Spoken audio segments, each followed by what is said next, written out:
नमस्कार दोस्तों। आज की कहानी की शुरुआत राजस्थान के गंगानगर ज़िले से होती है। राजस्थान के गंगानगर ज़िले में पैदा हुआ एक लड़का जो बहुत खूबसूरत, युवा और बहुत ही काबिल, जिसका नाम जासूसों की श्रेणी में भारत में सबसे ऊपर लिखा जाता है। जब कभी भारत में जासूसों की बात होती है तो उसका नाम स्वर्णिम अक्षरों में लिखा जाता है। यह लड़का राजस्थान के गंगानगर जिले में पैदा हुआ था। इसकी शक्ल हूबहू विनोद खन्ना से मिलती थी। इसलिए जब वह लड़का गलियों में निकलता था तो अक्सर लोग उसे विनोद खन्ना के नाम से बुलाते थे। उस लड़के का नाम था रविंद्र कौशिक। यह जासूसों के दुनिया में बहुत बड़ा नाम है। रविंद्र कौशिक के पिता एयरफोर्स में थे। रविंद्र कौशिक को बचपन से ही रंगमंच में बड़ा इंटरेस्ट था। नाटक करना, नाटक खेलना, नाटकों में भाग लेना और ऐसे नाटकों में भाग लेना जो देशभक्ति के हों, जिसमें देशभक्ति को दिखाया गया हो, ऐसे नाटकों में भाग लेना रविंद्र कौशिक को बहुत पसंद था। नाटक खेलते-खेलते रविंद्र कौशिक बहुत प्रसिद्ध हो चुके थे। उनके नाटक राजस्थान और गंगानगर में बहुत देखे जाते थे। एक बार उनको यही नाटक खेलने का अवसर भारतीय नाट्य कला अकादमी लखनऊ में मिला और उन्होंने जब लखनऊ में नाट्य कला अकादमी में नाटक खेला तो वह नाटक एक जासूसी नाटक था जिसमें रविंद्र कौशिक जासूस बने थे और वह चीन गए हुए थे और चीन में वो पकड़ लिए जाते हैं। चीन के द्वारा उनके ऊपर बहुत अत्याचार किया जाता है, लेकिन रविंद्र कौशिक ने भारत के खिलाफ चीन को कुछ नहीं बताया और उनको कड़ी यातनाएं दी गई, लेकिन उन्होंने कोई राज नहीं खोला। यह नाटक देखते-देखते दर्शकों की आंखों में आंसू आ गए। उन्हीं दर्शकों के बीच में भारतीय खुफिया एजेंसी रा का एक एजेंट भी बैठा था जो नाटक को देख रहा था। उसने पूरा नाटक देखा तो उसको यह महसूस हुआ कि यह लड़का बहुत काबिल है, यह लड़का बहुत अच्छा जासूस है, यह जासूसी के काम को बखूबी निभा सकता है और यह भारत के लिए कुछ कर सकता है। नाटक समाप्त हुआ। रविंद्र कौशिक ने अपने जो पात्र दिए गए थे उसको बखूबी निभाया। फिर रा का जो एजेंट बैठ के नाटक देख रहा था उसने रविंद्र कौशिक से संपर्क किया, कहा मैं तुमसे कुछ बात करना चाहता हूँ। रविंद्र कौशिक ने कहा ठीक है। रविंद्र कौशिक से उसकी बात हुई तो रविंद्र कौशिक ने कहा, रविंद्र कौशिक से उस एजेंट ने कहा कि क्या तुम ऐसे ही रंगमंच के पर्दे पे ही नाटक खेलोगे या असली में कुछ कर सकते हो देश के लिए? तो रविंद्र कौशिक ने जवाब दिया, बिल्कुल, मुझे अगर अवसर मिला तो मैं वास्तविकता में देश के लिए कुछ कर सकता हूँ। फिर उस रा के एजेंट ने कहा, ठीक है, अगर तुम चाहते हो देश के लिए कुछ करना तो तुम आके दिल्ली में मुझसे मिलो। फिर रविंद्र कौशिक करीब 10-12 दिन बीतने के बाद दिल्ली जाते हैं और उस रा के एजेंट से मिलते हैं। फिर रविंद्र कौशिक को सारी बात बताई जाती है और उन्हें कहा जाता है कि क्या तुम भारतीय खुफिया एजेंसी रा के लिए काम करोगे? रविंद्र ने सहर्ष स्वीकार कर लिया, हाँ, मैं करूँगा। उनको बताया गया कि ये काम आसान नहीं है। उन्होंने कहा, मैं यह काम बहुत बखूबी, बहुत व्यवस्थित ढंग से करूँगा। रविंद्र कौशिक तैयार हो गए। फिर क्या था? फिर शुरू हुई रविंद्र कौशिक को ट्रेनिंग देने की कहानी। उनको बताया गया कि तुमको पाकिस्तान में मुसलमान बन के रहना है। रविंद्र कौशिक तैयार हो गए। फिर उनका खतना किया गया, उनको अरबी भाषा पढ़ाई गई, कुरान पढ़ाई गई, हर वो मुस्लिम धर्म के रीति रिवाज सिखाए गए, जिससे वो पूरी तरह से मुसलमान नजर आए और उनको कोई पकड़ ना पाए। और सब कुछ सिखाने के बाद रविंद्र कौशिक को भेजा गया पाकिस्तान। रविंद्र कौशिक पाकिस्तान गए। कुछ दिन वो पाकिस्तान में रहे और जो कुछ उनको थोड़ा बहुत काम दिया गया था बखूबी उन कामों को निभाया और फिर भारत चले आए। फिर उनको लगभग ऐसे करके करीब 4-5 देशों में भेजा गया। रविंद्र कौशिक जाते और सारा काम व्यवस्थित ढंग से करके फिर लौट आते। फिर भारतीय खुफिया एजेंसी रा को ये पता चला कि यह व्यक्ति बहुत योग्य है, जासूसी में बहुत माहिर है, इसको जल्दी कोई पकड़ नहीं पाएगा, इसको कोई बड़ा काम दिया जाए। फिर रविंद्र कौशिक से कहा गया तुमको अब अस्थायी रूप से पाकिस्तान भेजा जाएगा और तुम पाकिस्तान में रह के जासूसी करोगे अस्थायी रूप से। रविंद्र कौशिक ने कहा ठीक है। उनसे कहा गया कि इसके एवज में जो रकम तुम मांगोगे भारत सरकार वह रकम देने के लिए तुमको तैयार है। रविंद्र कौशिक ने कहा ठीक है, मैं भारत के लिए हर कुछ करने को तैयार हूं जिससे भारत आगे बढ़ सके। फिर क्या था, रविंद्र कौशिक को भेजा गया पाकिस्तान। रविंद्र कौशिक पाकिस्तान जाते हैं। रविंद्र कौशिक का पाकिस्तान में राशन कार्ड भी रा के द्वारा बनवाया जाता है और रविंद्र कौशिक का एक लॉ कॉलेज में दाखिला भी हो जाता है। रविंद्र कौशिक पढ़ाई करते हुए पाकिस्तान में ग्रेजुएट करते हैं।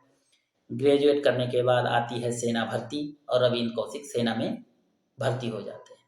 रविंद्र कौशिक सेना में भर्ती होने के बाद धीरे धीरे पाकिस्तान सेना में मेजर के पद तक पहुंच जाते हैं। पाकिस्तान सेना में मेजर बन जाते हैं और उनकी पहचान होती है नबी अहमद साकिर।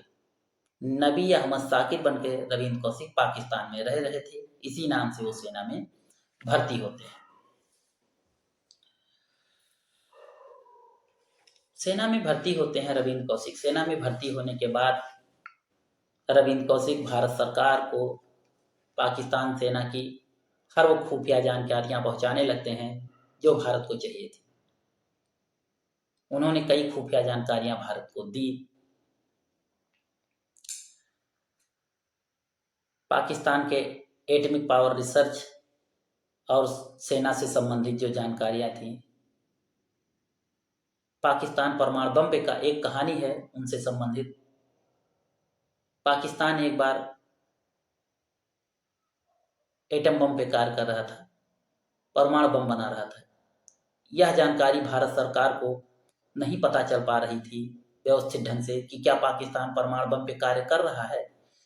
फिर यह जानकारी इकट्ठा करने के लिए सरकार ने रविंद्र कौशिक से कहा। रविंद्र कौशिक ने कहा ठीक है, मैं ये जानकारी बता सकता हूं कि क्या पाकिस्तान सरकार परमाणु बम बना रही है।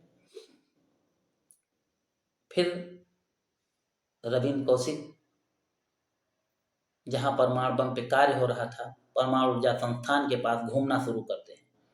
घूमते घूमते उसमें काम करने वाले उन वैज्ञानिकों का पता लगाते हैं, कौन कौन कार्य कर रहा है, कहाँ आता जाता है, कैसे कब आता जाता है।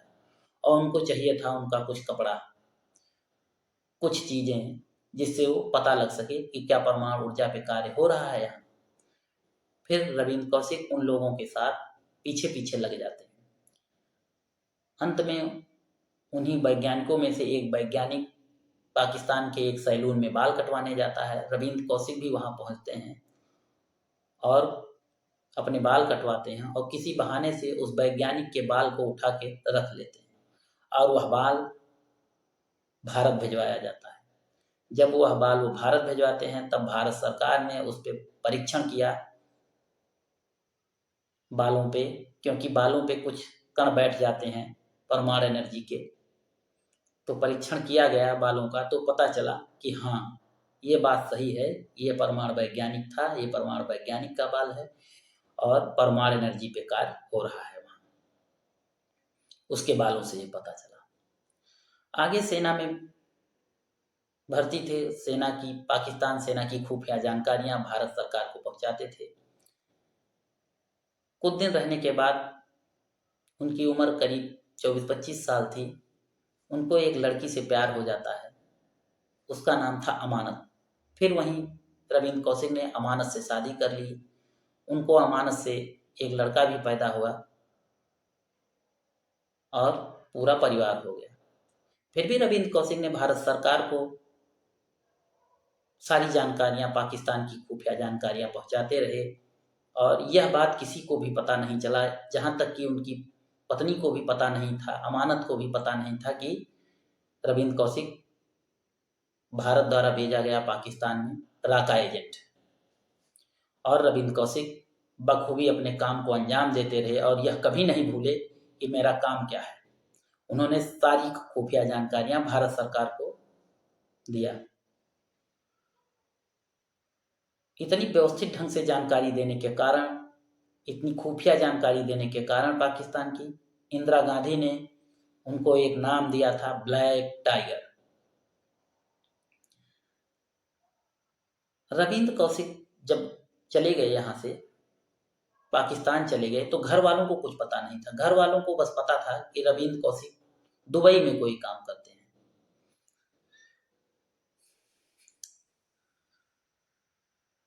फिर वहां काम करते करते कुछ दिन बीता।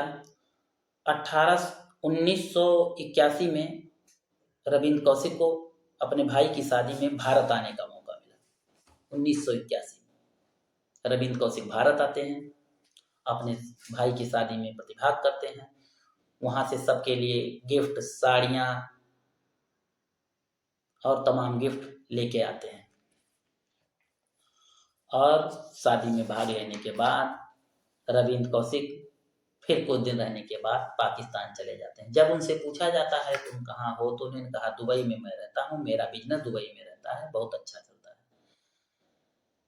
फिर रविंद्र कौशिक से कहा गया कि बेटा अब तुम्हारी उम्र हो गई है, तुम शादी कर लो। तो उन्होंने बताया कि मैं तो शादी कर चुका हूँ अमानत से और मेरे एक बच्चा भी है। यह बात सुन के रविंद्र कौशिक के पिताजी और घर वाले बहुत नाराज हुए कि कौन सी ऐसी आफत आई थी जो तुम बिना किसी से बताए शादी कर ली। तो उन्होंने कहा पिताजी, मैंने वहीं शादी कर ली है दुबई में, ठीक है अब की बार आऊंगा तो उसको भी लेके आऊंगा। फिर रविंद्र कौशिक चले जाते हैं पाकिस्तान, सेना में अपनी ड्यूटी देते हैं, बखूबी सारी जानकारियां भारत सरकार को देते हैं। फिर धीरे धीरे समय आता है 1983 का।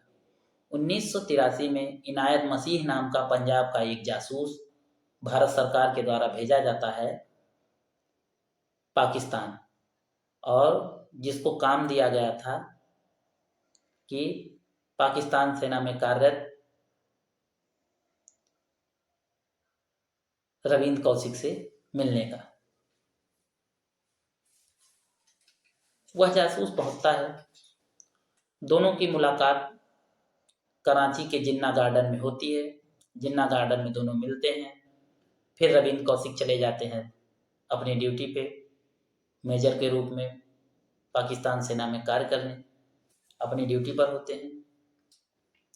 इनायत मसीह सारी जानकारियां इकट्ठा करके पाकिस्तान की, फोन तो था नहीं तो जानकारी का माध्यम जासूस ही होते थे, सारी जानकारियां इकट्ठा करके भारत लौटने के दौरान वहीं पाकिस्तान में पकड़ लिए गए। उनको भयंकर रूप से टार्चर किया गया।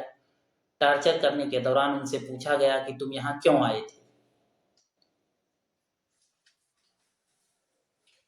फिर उन्होंने ये बता दिया कि पाकिस्तान की सेना में कार्यरत एक मेजर जिसका नाम नबी अहमद साकिर है, जो मेजर के पद पर है, वो भारतीय खुफिया एजेंसी राका एजेंट है, मैं उससे मिलने आया था।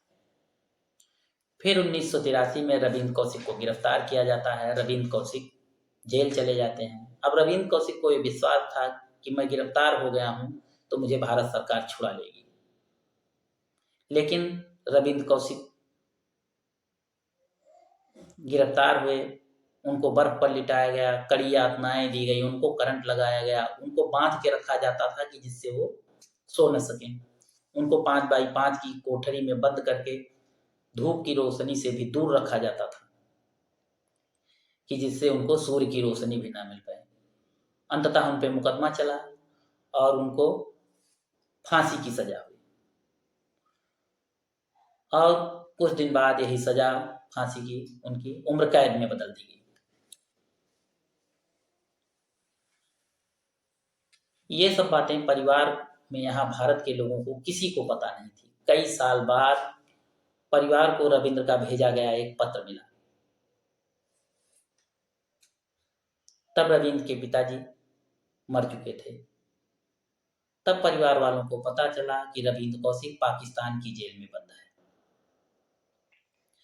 रविंद्र कौशिक पाकिस्तान की जेल में रहते रहते वहां का एक जेलर था जो थोड़ा उनसे लगाव रखता था, उसके बच्चों को पढ़ाने लगे थे। उसी के माध्यम से ये पत्र भारत पहुंच पाया था रविंद्र कौशिक के घर। रविंद्र कौशिक ने उस पत्र में उल्लेख किया है कि सूरतगढ़ रेडियो स्टेशन का प्रसारित एक कार्यक्रम मिट्टी की खुशबू पाकिस्तान की जेलों में खूब सुना जाता है। रविंद्र ने रेडियो स्टेशन से अपील की थी कि परिवार का कुछ समाचार, परिवार की कुछ जानकारी हमको रेडियो के माध्यम से दे दी जाए।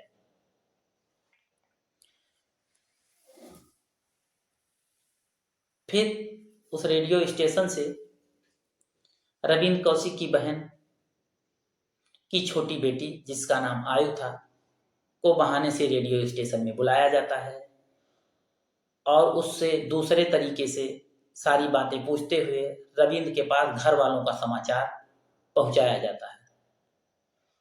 और यह प्रोग्राम रविंद्र कौशिक ने जेल में रहते हुए सुना।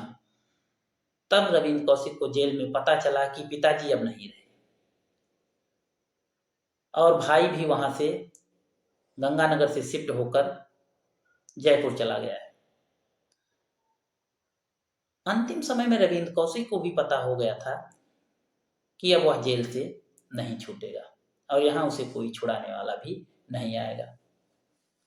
उसने अपने परिवार को एक अंतिम पत्र भेजा। पत्र में उसने बताया कि अब वह बहुत बीमार है, उसे सांस की बीमारी हो गई है, उसे टीबी हो गई है, घर से दवा भिजवा दो, सांस लेने में बहुत तकलीफ होती है। उसने लिखा कि परिवार की बड़ी याद आती है, वह एक बार परिवार को देखना चाहता है, परिवार से मिलना चाहता है। नवंबर 2001 में टीबी और दिल का दौरा पड़ने से एक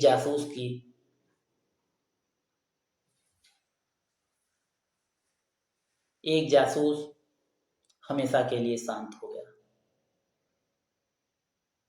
परिवार वालों को, रविंद्र कौशिक के परिवार वालों को आज भी इसका दर्द है कि रविंद्र द्वारा भेजी गई तमाम खुफिया जानकारियों से भारत के लगभग 20,000 से ज्यादा जवानों की जान बच गई, परंतु भारत सरकार ने उसे बचाने के लिए कोई प्रयास नहीं किया। खैर, ब्लैक टाइगर जो रविंद्र कौशिक को दिया गया इंदिरा गांधी द्वारा नाम था, आज भी लोगों के दिलों में जिंदा है, जिंदा था, जिंदा रहेगा। जासूसी की दुनिया में वो नाम, जब कभी जासूसों का नाम लिया जाएगा तो रविंद्र कौशिक का नाम सबसे ऊपर होता है। रविंद्र कौशिक की मौत के बाद रविंद्र कौशिक का शव भी अपने वतन नहीं आ पाया। ये भारत सरकार की नाकामी थी और अंत में रविंद्र कौशिक को मुल्तान की जेल में